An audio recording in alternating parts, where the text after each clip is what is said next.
Now, your exclusive 7-storm team forecast.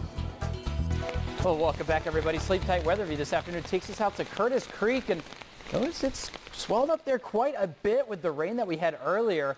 Yeah, even more rain. Kind of bad news for the area here, as we've been watching a lot of flooding going on along our creeks and our rivers there. And you can see that a lot of these urban creeks are starting to kind of overfill their banks. And well, we set a record today here in Quincy. Look at that, 1.8 inches of rain. That is a new daily record rainfall, just like we needed, right? And our temperature, well, it shows official high of 81 degrees. We actually managed to get up just a little bit higher than that to 83 degrees, so right about where we're supposed to be. That rainfall kind of kept things a little bit cooler than otherwise it would be. Now, the allergy index, the mold is way up there over the moderate category. Got a little bit of tree pollen and weed pollen out there as well, but we take a look outside. Yeah, 82 degrees and sunshine. So you notice that once that rain went out, the sun came out quite quickly, warmed things up. Also brought it up that dew point. The humidity is coming in from the south at 7 miles per hour. It was pretty breezy out there earlier. And take a look across the area. You'll notice a difference here. We got warm mid-80s out to the east and the south. Jacksonville at 85, Pittsville at 82. But you go to the north, Keokuk and Fort Madison, 73 and 75 degrees right now. So you can definitely see that the warm front is lifting north. And to the north of the warm front, we're watching these showers up here, a little bit of lightning. But what we're really concerned about are storms going up back to the northwest here right now. And I'm starting to see a little bit of activity towards the I-35 corridor back there.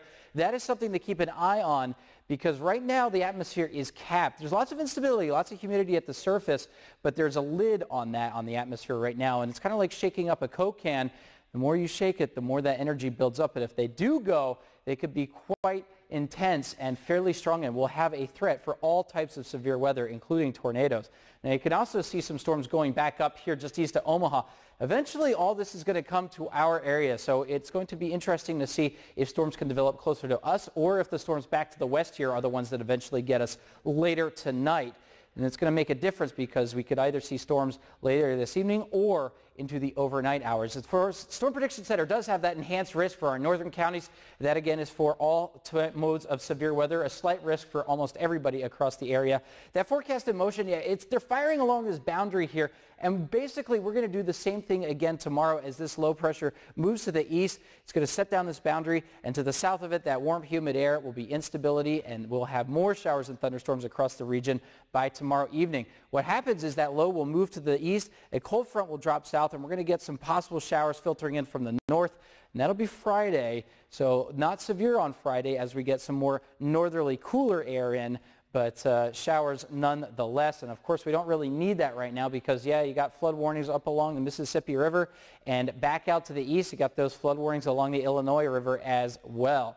Low temperatures tonight, fairly mild. I think that cloud cover and the increase in humidity will let those temperatures stay pretty mild, mid-70s out to the east here, maybe drop to the lower 70s out to the west.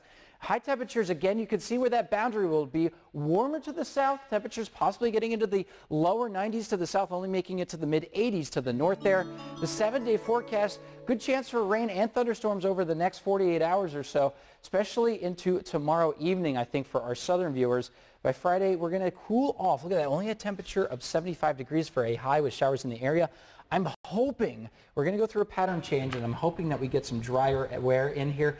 Chance for rain every day, but hopefully we're not going to see that widespread heavy downpour action like we've got in the last few weeks here. Good, because that pump, the Sky Island Levee District, is working too hard. It's been a mess out there for sure. All right.